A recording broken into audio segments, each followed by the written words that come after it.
वंदे पुरुषोत्तमम परम प्रेममय श्री श्री ठाकुर जी की वाणी। इष्ट प्रसंग से एकांश। श्री श्री पितृदेव की तबीयत कई दिनों से अच्छी नहीं है, इसलिए वे विनती प्रार्थना षोडशी भवन में ही करते हैं। सत्यानुसरण पाठ के समय ठाकुर बंगला पहुँचते हैं। दूसरे दिन की भांति जब आज भी आए तब पाठ आरंभ हुआ। 6 बज रहे थे। विश्वास जैसा है भक्ति उसी तरह आएगी एवं ज्ञान भी होगा तदनुयायी। वाणी की आलोचना करते हुए पितृदेव ने कहा, विश्वास की कमी रहने पर सब गड़बड़ है। गहरे विश्वास से सब कुछ हो सकता है, ठाकुर ने कहा है। ठाकुर ने हमें इष्ट स्वार्थ प्रतिष्ठापन्न होकर चलने कहा है। हम में से प्रत्येक को हर समय उनके स्वार्थ की ओर लक्ष्य कर चलना चाहिए। सब कुछ उनका ही है। इस भाव को मन प्राण से विश्वास करना, यही सबसे बड़ा आत्मसमर्पण होगा। इससे बढ़कर सही बोध और कुछ नहीं है। इसमें बाहर प्रचार करने का कुछ नहीं है, भीतर ही भीतर विश्वास करना चाहिए। उपस्थित लोग एक दृष्टि से उनकी ओर निहार रहे हैं। गहरे विश्वास के साथ श्री श्री पितृदेव कहते जा रहे हैं, जीवात्मा और परमात्मा में कोई फर्क नहीं है। एक ही नदी के स्रोत बहते चलते हैं। बीच में एक काठ या बांस रख दिया है। बांस रखकर एक ही स्रोत में प्रभेद बना दिया है और प्रतीत हो रहा है कि वे अलग अलग है। वह बांस और काठ के कारण ही ऐसा प्रतीत होता है। बांस ही बाधा है, यही बाधा है माया। जो परमात्मा है वे ही जीव में जीवात्मा है। माया के कारण ही हम नहीं समझ सकते हैं किस प्रकार जीवन की माया कटती है। प्रश्न किया श्री श्री पितृदेव, आत्मसमर्पण करने से ही माया कट जाती है। माया कट जाने का अर्थ ही है आत्मसमर्पण करना। कौन पहले है, आत्मसमर्पण करना या माया कटना? श्री श्री पितृदेव, माया कट जाने पर आत्मसमर्पण आता है, किंतु वह साधारण लोगों के लिए संभव नहीं है। अनेक जन्म लग सकते हैं, किंतु आत्मसमर्पण उनके लिए है, करने से होता है। करते करते आत्मसमर्पण आता है। इष्ट कर्म करते करते वह आता है। यह जैसा सहज है वैसा कठिन भी। सहज क्यों? आँख, कान, नाक, हाथ, पाँव, स्त्री, पुत्र कोई भी मेरे वश में नहीं है, इसलिए मेरे सब है। यह बोध न करके उनका ही सब है, यह बोध करने से ही उनके प्रति आत्मसमर्पण आता है। जी, क्या आत्मसमर्पण उनके लिए करने पर धीरे धीरे होता है या एक बार में हो सकता है? श्री श्री पितृदेव, आत्मसमर्पण एक बार में ही हो सकता है, सहज में हो सकता है। उनके लिए ही सब है, यह भाव आने से हो सकता है। प्रकृति आत्मसमर्पण करने पर मनुष्य की प्रकृति कैसी होती है, इस बात समझाते हुए उन्होंने कहा, जिसने आत्मसमर्पण किया है वह यह नहीं सोचता है कि उसने आत्मसमर्पण किया है या नहीं। इस विषय को लेकर कभी वह माथापच्ची नहीं करता, किंतु वह इष्ट के लिए सब तरह के संसार में जड़ित रह सकता है और इष्ट के काम में नहीं लगने पर सारे संसार में सोना हो जाए तो भी उसका वह कोई महत्व नहीं देता है। ढेर के ढेर सोना उसके लिए कुछ नहीं है। आलोचना होते होते 6:30 से अधिक बज गए हैं।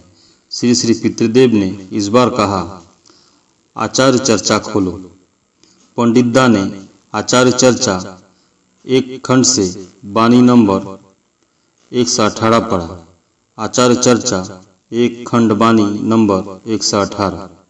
जिसे या जिसको अच्छा समझते हो उसके अपलापी व्यक्ति या तत्स्वार्थ व्याघाती जो कुछ है, सीधे तौर पर जब भी निरोध नहीं कर पा रहे हो या निरोध करने की प्रवृत्ति नहीं आ रही है, तभी समझ लेना तुम्हारी प्रवृत्ति कितनी प्रगल्भ अकृतज्ञ है, तुम कितना दुर्बल व्यक्तित्व संपन्न हो, अन्यायपूर्ण नम्य हो। ठोस व्यक्तित्व के साथ यदि जीवन का उपभोग करना चाहते हो, दूसरों का भी उपभोग्य बनो। पितृदेव के निर्देशानुसार 2-3 बार इस वाणी को पढ़ा गया तो भी किसी ने कोई प्रश्न नहीं किया, तो 119 नंबर वाणी पाठ की गई। अन्याय असंभव का अनुमोदन कर स्वार्थ सिद्धि के लिए लौकिक अनुकंपा दिखाते हैं, जो वास्तवता की कूट व्याख्या कर वे ही हैं मुसाहब या कुंठग्रस्त मनुष्य, और जो संभाव्यता को अस्वीकार कर कुटिल दृष्टिभंगिमा में दुर्व्याख्या निरत है, सीधे तौर पर वे है दूरतिमना। संधिष्ठापूर्ण अनुकंपा से वेदना व व्याघात का निराकरण कर जो आत्म प्रसाद लाभ करते हैं, वे ही है दर्दी। श्री श्री पितृदेव ने पूछा, ठीक है ना? सभी ने सम्मति जब दी तो उन्होंने पंडितदा को बात की वाणी पढ़ने का निर्देश दिया। वाणी जिस चरित्र में रूपित हुआ है वही है उस वाणी का वार्तिक। श्री श्री पितृदेव उसका अर्थ क्या है, वार्तिक शब्द का अर्थ क्या है, इस विषय में आलोचना होने लगी। आलोचना काल में ही ननिगोपाल दा बीच में आकर बैठे। उपस्थित लोगों के बीच उन्होंने कहा, वार्तिक है वाणी का मूर्त रूप। शब्दकोश में देखा गया किंतु उसमें वह शब्द नहीं मिला। श्री श्री पितृदेव उनकी वाणी को जो बहन कर लाते हैं वे ही वार्ती या वार्तिक होते हैं। उनमें उनकी वाणी मूर्त हो उठी है, वे ही वीरती हैं। विशेष जोर देकर जब तक उनकी वाणी चरित्र में मूर्त नहीं हो उठती है तब तक वह वाणी पढ़ी ही नहीं गई है। श्री श्री पितृदेव ने प्रश्न किया, ठाकुर को वार्तिक कहने से क्या होता है? परमेश्वर दा जी, तो इसका अर्थ यह होता है कि बाहर की वाणियां ठाकुर के चरित्रगत हुई है, अर्थात ठाकुर से वाणियां अलग है, बाहर की चीज है, किंतु हम यह नहीं समझते कि ऐसा हो ही नहीं सकता है, इसलिए ठाकुर को वार्तिक कहना ठीक नहीं होगा। उन्होंने गर्दन हिलाकर सम्मति व्यक्त की। छोटे शब्दकोश में वार्तिक शब्द नहीं मिलने के कारण बसवन सिंह ठाकुर घर से एक बड़ा शब्दकोश ले आए। शब्दकोश देखकर बोले, वार्तिक का अर्थ है जो वार्ता वहन करता है, दूत। श्री श्री पितृदेव यही तो बात है, जिसमें कोई वाणी चरित्रगत हुई है वही उस वाणी का वार्तिक या वार्ती है। 7 बज गए हैं, पाठ समाप्त हुआ। पूर्व बातों का सूत्र धरकर इस बार श्री श्री पितृदेव ने कहा, मनुष्य को धोखा देना, जबान देकर जबान न रखना, मनुष्य को सहानुभूति नहीं दिखाना। एक शब्द में ठाकुर जी ने जो कहा है उसके विपरीत करने का अर्थ है नरक बनाना। ये सब करने पर एक दिन में वह संभावश प्रस्फुटित होगा ही। उस समय सभी काटने दौड़ेंगे। यदि कोई ठीक ठीक करता है तो सर्वप्रथम जितने ही लोग क्यों न हंसे, एक दिन सभी स्वीकार करेंगे, प्रेम करेंगे।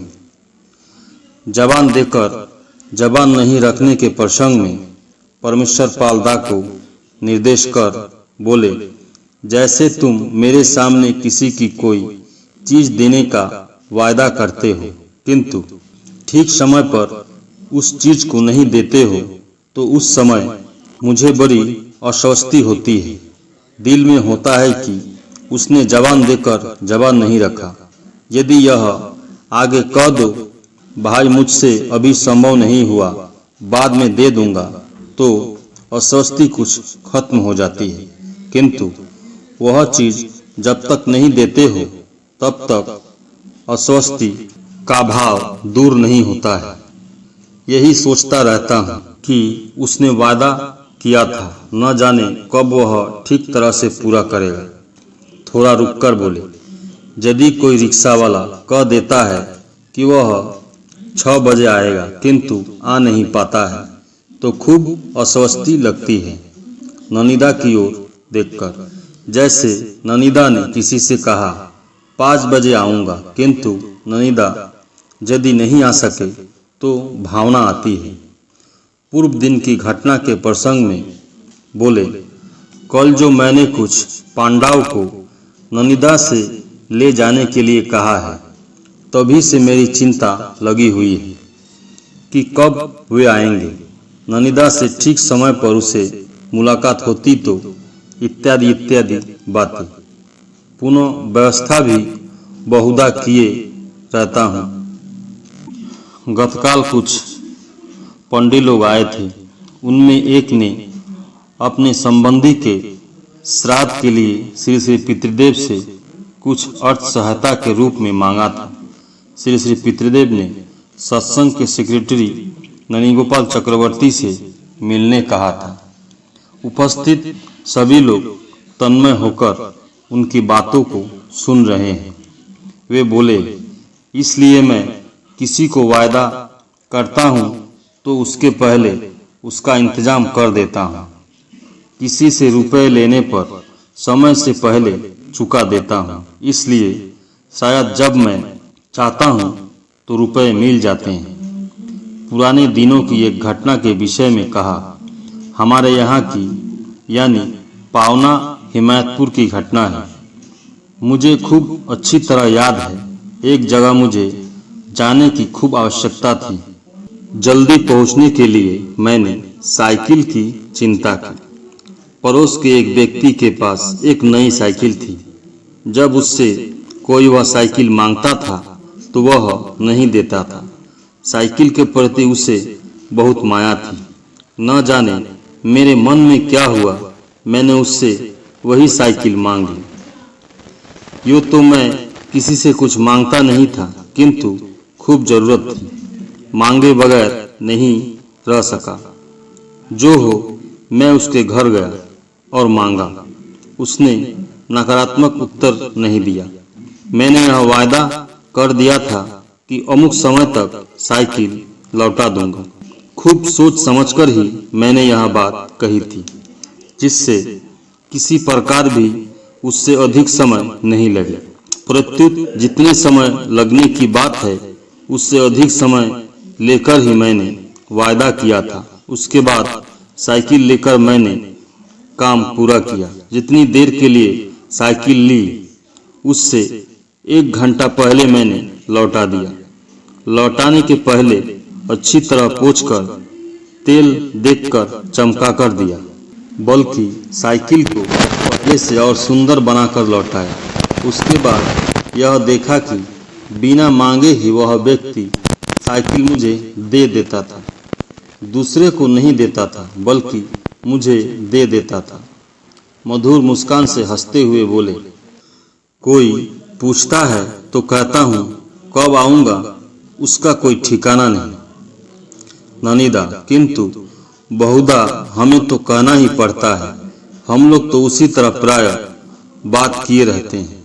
श्री श्री पितृदेव, हाँ, वह तो कहना ही पड़ता है। जैसे कर्मी सम्मेलन 3:30 बजे होगा, यह तो पहले से ही तय किया जाता है। ठीक 3:30 बजे हम लोग उपस्थित हो जाते हैं।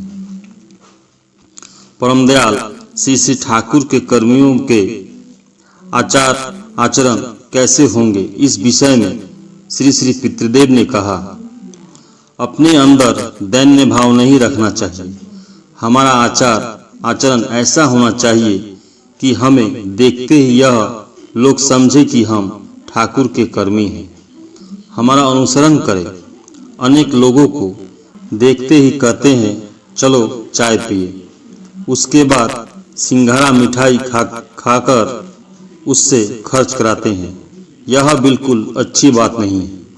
यदि कोई खिलाना चाहे तो यह कह देना अच्छा है, नहीं क्या जरूरत है, बल्कि स्वयं दूसरे को खिलाना चाहिए।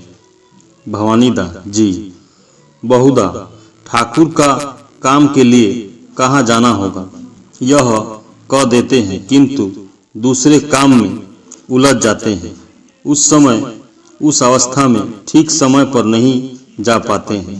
अनेक क्षेत्रों में देर हो जाती है। श्री श्री पितृदेव, यह कह देना चाहिए कि अमुक समय जाने की इच्छा तो है, किंतु यदि विशेष काम में उलझ जाऊं तो नहीं भी जा सकता हूं। प्रश्न किया, किंतु बात नहीं करने पर वे तो प्रस्तुत नहीं हो सकते हैं। श्री श्री पितृदेव, किंतु वे प्रस्तुत होते हैं, रसोई बनाकर रख देते हैं और तुम नहीं जाते हो, तो क्या वह ठीक होगा?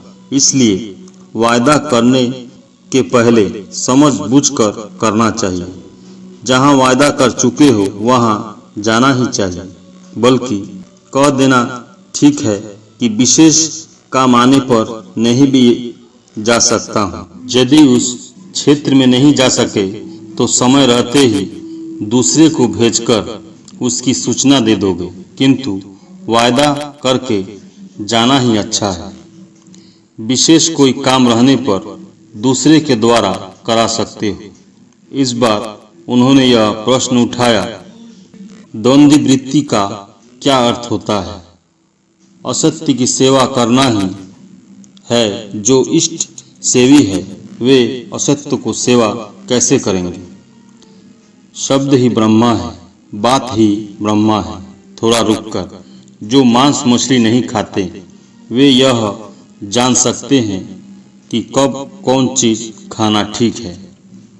जो ठाकुर के कर्मी हैं वे यह समझ सकते हैं कि कब किस प्रकार वायदा करना चाहिए। भवानी दास जी हाँ, बहुधा अधिक रात में भोजन करने के बाद ठीक समय पर उठ नहीं पाता हूँ। कभी कभी अधिक भोजन हो जाता है, जो सोचता हूँ वह नहीं हो पाता है। श्री श्री पितृदेव, खाना सोना सब कुछ को नियंत्रित कर लेना चाहिए। जीव जगत में सभी तो खाते हैं, शौच करते हैं। एक कुत्ता भी यदा कदा जो सो खाता है और जहाँ तहाँ इधर उधर शौच करता है। तो कुत्ते और मनुष्य में फर्क कहाँ है? फर्क यही है कि यदि मनुष्य चेष्टा करे तो सब कुछ नियंत्रण कर सकता है। बातचीत के सिलसिले में उन्होंने पुराने दिनों की एक घटना की चर्चा की। पावना काल में वहाँ हम लोग की एक छोटी दुकान थी। बंकी मास्टर के बड़े भाई की दुकान थी। बहुधा उस दुकान से मुर्गी खरीद कर खाता था। मुर्गी के अलावा अन्य चीजें भी रहती थी, किंतु पैसे नहीं रहने के कारण मुर्गी ही खाता था। इसमें कोई दिक्कत नहीं महसूस करता था। रसगुल्ला नहीं खाया यह सोचकर कोई अतृप्त बोध नहीं होता था। ऐसा भी होता था, कोई यदि मुझे रसगुल्ला भी खिलाना चाहता था तो मैं उपस्थित लोगों की ओर देखकर कह देता था, उसे दो, इसे दो। मुझे देने में उसके अधिक पैसा खर्च हो जाएंगे, यह सोचकर कह देता था मैं खा चुका हूँ। असली बात है कि कभी यह नहीं सोचना चाहिए कि दूसरे के भोजन से मेरा भोजन निकृष्ट है, सभी भोजन समान है, ऐसा सोचना चाहिए। श्री श्री पितृदेव के बाल्य जीवन की दिव्य कहानी सुनकर सभी सुधबुध खो बैठे। उन्होंने अपूर्व दृष्टि भंगिमा से कहा, मेरे लिए पान, दोता, तंबाकू खाना, छोड़ना दोनों समान है। ठाकुर ने ही पान खाने की व्यवस्था की थी। मुंह सूखा लगता है, यह देखकर ही ठाकुर ने पान खाने की बात कही थी। माँ ने कहा भी था, देने पर भी वह नहीं खाएगा। ठाकुर बोले, दो दो खाएगा। उसके बाद मैंने खाया और जो सो सिगरेट या बीड़ी नहीं पीता था। जो पीता था वह यदि नहीं मिलती थी तो पीता ही नहीं था। नशा के वश में रहकर नहीं पीता था, इसलिए यदि किसी दिन नहीं पीता था तो कोई दिक्कत महसूस नहीं करता था। इस बार आनंद बाजार के भक्त जनसाधारण के लिए श्री श्री ठाकुर के अन्न प्रसाद ग्रहण का स्थान कतिपय कर्मी के आते ही प्रसंग बदल गया। एक कर्मी का अभियोग है, आनंद बाजार के परिचालकगण उसे बिना बात की धमकी देते हैं। इसके विरुद्ध में परिचालकगण की यह शिकायत है कि उक्त कर्मी ठीक तरीके से परोसते नहीं, कहीं व्यर्थ में अधिक भात देते हैं, अधिक लवण परोसते हैं। निषेध करने पर भी नहीं मानता।